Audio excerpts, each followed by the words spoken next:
Kulturel identitet handler om, hvordan vi som mennesker forstår og udtrykker, hvem vi er, baseret på vores kultur.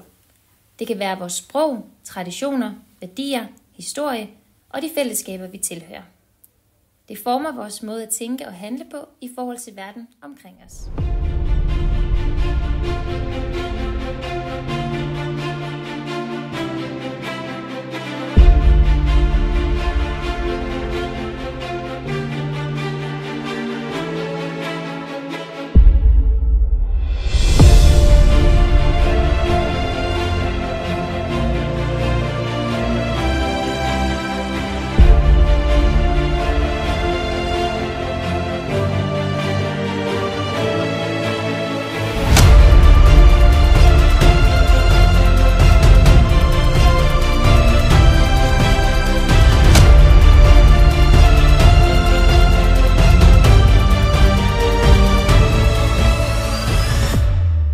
Så forestil dig at være vokset op med to kulturer i et land, hvor den ene er dominerende.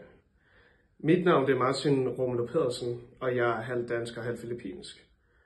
Det betyder, at jeg er vokset op med en stor forkærlighed for traditioner som jul, som begge lande de deler, men også en stor kærlighed til familie.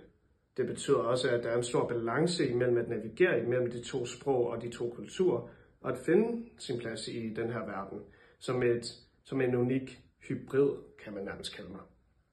Det giver i hvert fald et indblik af, at jeg prøver, og jeg vil sige, at jeg har mange af de bedste træk fra begge verdener. Jamen, at være filippiner og at være dansker betyder for min kulturelle identitet, at vi blander lidt fra begge sider. Vi blander det gode fra begge sider. Vi fejrer juleaften, men vi får kun gaverne om morgenen. I stedet for at få rugbrød til morgenmad eller rundstykker, så får vi rent faktisk ris og kød, som jeg selv får til hverdag. En anden ting også, det betyder, at jeg råber meget, det betyder, at jeg taler meget højt, men det betyder også, at jeg råber for alle andre end min mor, fordi at jeg skrækslag fungerer mig i en klipklokken. En kulturel forskel, som jeg personligt har svært ved, når det er, at jeg har været i Filippinerne eller og så kommet tilbage til Danmark, er, hvor introverte vi er her. I Danmark så må du ikke engang kigge på hinanden, når det er, man er i bussen. Det er virkelig en tabu, der er set ned på.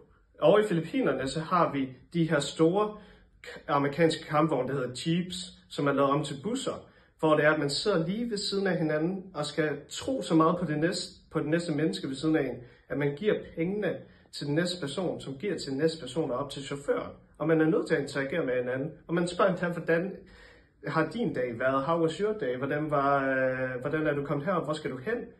Og det er så syg en forskel, at det nærmest er til at grine af. Så at være både filippiner og dansker betyder også, at jeg får lov til at vælge det bedste fra begge verdener. Jeg har ikke nødvendigvis en fod i den ene eller den anden lejr.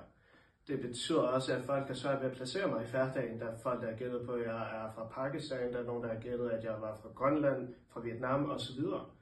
Og det betyder også, at jeg får en hel masse venner. Jeg kan sige salam alaikum til mine domsælger, eller jeg kan vugge for de asiatiske venner, jeg har over på min kollegie. I sidste ende, så vælger jeg selv, hvem det er, at jeg er. Jeg er bare Martin. Jeg er en omvendt banan, jeg er hvid ude på, men gul indeni. Nej, jeg hedder det. Og i sidste ende, så kunne det være interessant at høre jer i kommentarfeltet, hvordan skaber I jeres kulturelle identitet i hverdagen? Hvordan får I det til at fungere?